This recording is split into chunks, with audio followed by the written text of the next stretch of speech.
All right.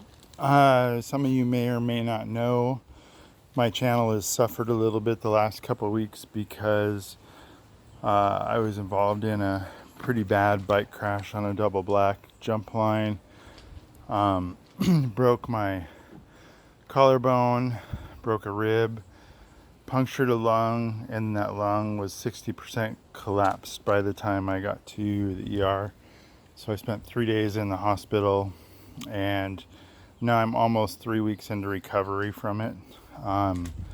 Still got at least 3 weeks before I can ride a bike. So unfortunately, I haven't been putting out much content lately. But this does give me the opportunity to explain a little bit about helmet safety.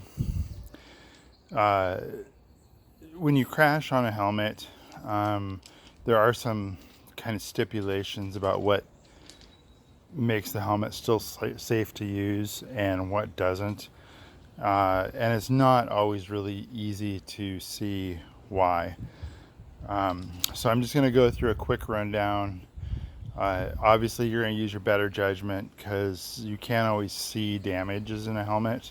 And other times, things look worse than they probably are. Think about the brand of your helmet, the way it was designed. Is it a hard shell? Is it the plastic literally just for looks and holding the foam together? So there's lots of things to consider, but I'll kind of give you a general idea of what to look for in a helmet that's used and has been in a crash on your own head.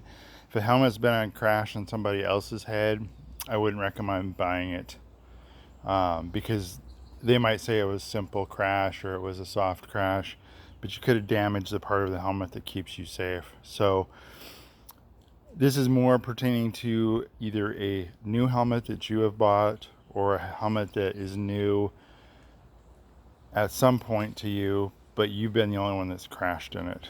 So anyway, here's a quick rundown. When you have a lightweight helmet like this, whether it has a visor or not, it's a mountain bike helmet, road bike helmet, whatever. It's basically super lightweight, super ventilated. These are really comfortable, not motorcycle rated, obviously. These will protect your head in a pretty severe crash, but they will only do it once. The shell on these is very, very thin. It more or less is just holding the polystyrene together, the foam. When you crash in these, it takes all the impact and keeps it from basically ruining your head.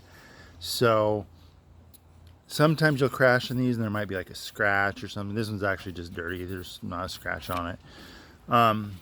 It's never been involved in a crash either, but sometimes these will have been in a crash and you'll carefully look at it. Maybe you have a scratch right here from where it hit asphalt or, trail or root. And then you'll look at the inside and you won't see any damage. It won't look like there's any cracks. It's firm. That's not a good indication because sometimes these cracks are actually micro cracks inside here. And what it means is the helmet is no longer safe. So unfortunately with these, no matter how much they cost, could be a $60 helmet, could be a $150 helmet. If you crash hard in these and directly on your head or sliding on your head, they're pretty much garbage, just to keep you safe. Now this helmet is a skateboard dirt jumper size style helmet, sorry. It has the same foam inside, but the shell is quite a bit thicker and it is designed to deal with abrasions. That's why kids will usually use these helmets. You can drop it, it can bounce off your bike a few times. This one, I've only had one crash in, but this is how bad that crash was. It happened on a pump track, happened on asphalt, didn't actually break through the shell. And if you look at the inside, looks like there's absolutely no damage to it, but these are really deep scars and it obviously hit very directly on it. So in this case, I was done wearing that helmet that day. I don't know what happened underneath this shell, but these are deep enough that it definitely did impact the foam. So might be a great helmet to use multiple times. But if you ever end up with deep scratches that are going to indent the foam, you have weakened the actual structure. So get rid of these. Don't use them again. I keep this one around just as a reminder of it was actually a really, really good day, but it was a day that I kind of forgot how serious things get. Lost my focus. So I'll never use it again, but I keep it around anyway. This is a helmet I crashed in when I broke my collarbone stuff. The only damage to the helmet is right here. As you can see, it does have some scratches on it. It actually hit on the corner of the visor, but didn't hit hard enough to actually break anything. Plus, this is a downhill full face helmet, so it is designed to take multiple impacts. These scratches are also not deep. They're essentially just through the paint job. This has like a screen printed graphic on it or something, but you can see just the black starting to peek through right there. So in this case, it is a glancing blow. There's no punctures. There's nothing deep about it. And again, going by the brand, Giro is a really, really quality brand. Plus, this is a downhill helmet, which means it's designed to take much more serious impacts than either one of those. So this one I have no problem using. However, it is getting to be an older helmet, so I probably won't use it for anything real serious anymore, just because of the age and the fact it has been impacted. Now this helmet is almost exactly the same helmet. It's the same model, same design, same everything. It's a newer version, even though it doesn't look it. They didn't really change the design, but the foam's newer. The padding is newer. There's less age affecting it. Now this one does have some scratches on it. You can see there's some paint missing here and here. There's a little bit of a scratch through here, but that scratch is honestly from a branch. It was not involved in a crash, which means there was no compression to the inner foam. Also, even though it is a deep enough scratch, you can feel it.